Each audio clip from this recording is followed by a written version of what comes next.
بسم اللہ الرحمن الرحیم۔ شہید محمد قاسم کی داستان۔ گود سے لحد تک پاکستان کا ایک علاقہ جس کا نام پارا چنار ہے۔ یہ علاقہ کسی تعارف کا محتاج نہیں۔ یہاں کی ہر باشعور ماں اپنے بچے کو یہ سکھاتی ہے وطن سے محبت کس طرح کی جاتی ہے، وطن پر جان کس طرح دی جاتی ہے، اور ایسے جوانوں کی موجودگی میں وہاں کے لوگ اپنے آپ کو محفوظ تصور کرتے ہیں۔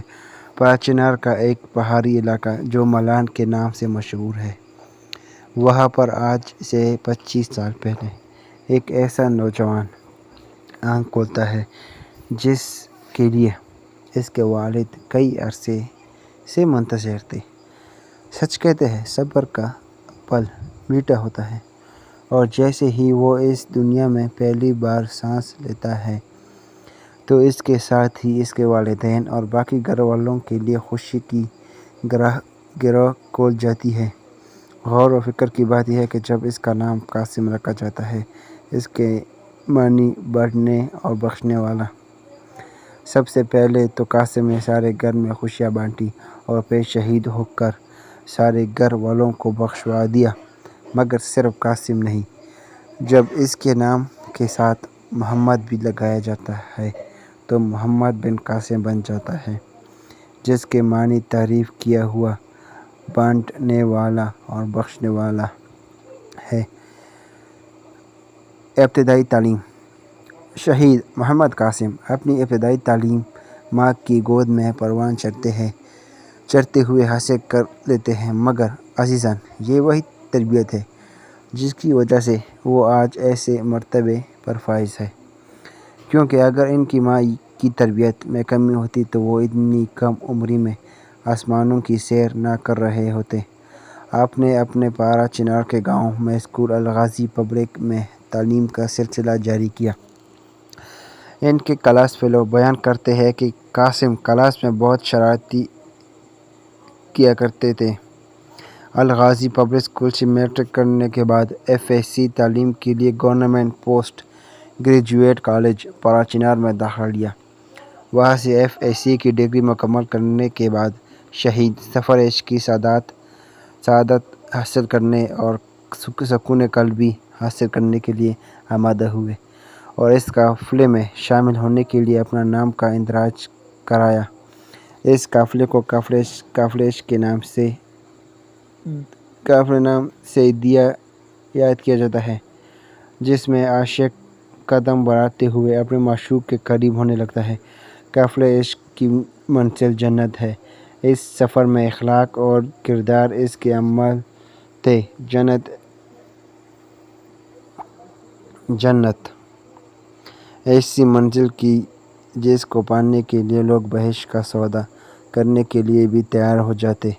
شہید محمد قاسم نے اپنے دل کو معطر کرنے کے لیے کربلا کی طرف رخ کیا۔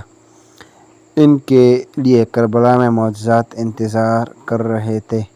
حضرت عباس علمدار کے طائف اس کا انتظار کر رہے تھے۔ وہ خالی ہاتھ جاتے اور اپنے ارمانوں کو غازی مولا کے سامنے بیان کرتے ہوئے سفر عشق لاتے ہیں۔ وہی عشق جس نے قاسم کو حقیقی معشوق بنایا تھا، اور اس عشق کا اختتام شہادت پر ہوا۔ یہ سفر ان کی زندگی کا سب سے قیمتی سفر تھا، کیونکہ وہ جس امید کے ساتھ وہاں پر جاتے تھے، اس سے کئی گنا زیادہ وہاں سے خزانہ اٹھا کر لاتے تھے۔ زندگی کے انقلابی سفر کے بعد وہ نفس یعنی خواہشات کو الوداع کہہ گئے اور صرف اپنے معشوق کی یاد میں مبتلا ہو گئے۔ یہ یاد بڑھتی گئی اور بالآخر ایک ایسا موڑ پکڑ لیا کہ ان کی زندگی میں عشق کے علاوہ اور کچھ نہیں بچا۔ وہ عشق میں ایسی معرفت حاصل کر گئے جہاں گناہ سے نفرت اور عبادت میں لذت محسوس ہونے لگتی ہے۔ سفر بڑھتا گیا اور ان کی بے چینی میں اضافہ ہوتا گیا، اور اس کے دل میں شہادت کا شوق بڑھتا ہوا نظر آیا۔ وہ ہر وقت کہتا تھا کہ میں شہید ہونا چاہتا ہوں، اور ان کی ماں ان سے بولا کرتی تھی، بیٹا یہ دعا نہ مانگا کرو، لیکن قاسم آگے ایسا جواب دیتے کہ جس سے یہ ثابت ہوتا کہ ان کا نام بلا وجہ قاسم نہیں رکھا گیا۔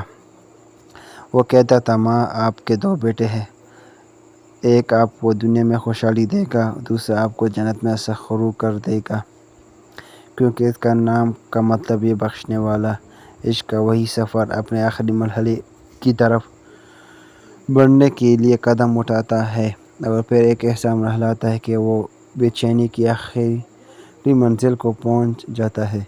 ان کے بھائی کہتے ہیں کہ ایک دن وہ نماز ختم کرنے کے بعد اپنے آپ کو ایک زوردار تماشا رسیدہ کرتے ہیں۔ خدا جانے اس نے کیا سوچا ہوگا، لیکن ہمیں پورا یقین ہے کہ شاید اپنی کسی بہت چھوٹی کوتاہی پر اپنے آپ کو سزا دے رہے تھے۔ لیکن ایک بات ہے، اس کی بے چینی کا اختتام ہوتا ہے جب وہ اسلحہ باندھ کر اپنے گھر سے اپنے علاقے کی حفاظت کے لیے نکلتے ہیں، جس طرح حضرت زینب سلام اللہ علیہ، امام حسین علیہ السلام کی رخصتی مشکل، اسی طرح شہید قاسم کی ماں اور بہنوں کے لیے بھی اس کی رخصتی قیامت سے کم نہیں تھی۔ شہید قاسم ایک جوان۔ شہید محمد قاسم کی عمر 25 سال تھی، لیکن انہوں نے ان 25 سالوں میں کئی عرصے کا سفر طے کیا۔ جس طرح امام خمینی فرماتے تھے کہ وہ راہ جو ایک عارف اور فقیہ 100 سال میں طے کرتا ہے، وہ ایک بسیجی جوان ایک رات میں طے کرتا ہے۔ شہید کے والد سے بات چیت کے دوران پوچھا جاتا ہے کہ آپ قاسم کے اس دنیا سے رخصت ہونے پر غم زدہ ہے یا خوشی، تو وہ برا باپ بھی سکتا ہو کے فرماتے ہیں، مجھے خوشی اس بات کی ہے کہ قاسم کا وہ ارمان اور مقصد جس کے لیے وہ ایک مدت سے انتظار میں تھا، اس نے وہ پا لیا۔ جس مقصد کے لیے اپنے اندر کے محاذ سے لڑتا تھا، اس سے وہ فتح حاصل ہوئی۔ اور خدا جانے امام حسین علیہ السلام نے واقعی کربلا میں کس طرح اپنے جوان بیٹے علی اکبر کی لاش اٹھائی ہوگی، اور کس طرح شہزادہ علی اصغر کا لاشا دیکھا ہوگا، کیونکہ جوان بیٹے کی موت اس دنیا کا سب سے مشکل مرحلہ ہے۔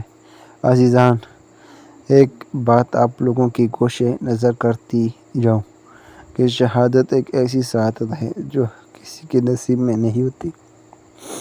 کچھ خاص لوگ ہوتے ہیں جو اس کو حاصل کرتے ہیں، اور خاص لوگ وہ ہوتے ہیں جو اپنے جہاد و نفس میں فتح پا چکے ہوتے ہیں، اور وہی فاتح ان کو شہادت تک۔ شہید قاسم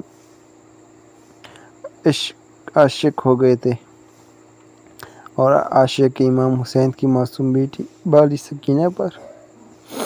شہید قاسم کے عشق کی زوال تک جب کسی نامعلوم فرد نے بی بی سکینہ کی شان میں گستاخی کی، شہید محمد قاسم بالی سکینہ کی شان میں گستاخی برداشت نہ کر سکے اور بحال ہونے لگے۔ ہر روز گھر والوں سے یہی فریاد کرتا تھا کہ مجھے جنگ جانے کی اجازت دے دے، مجھے امام حسین علیہ السلام کی بیٹی کا بدلہ لینا ہے۔ وہ کہتے تھے، میں جہاں بھی ہوں جنگ لڑنا چاہتا ہوں، اور بالی سکینہ پر خود کو فنا کرنا چاہتا ہوں۔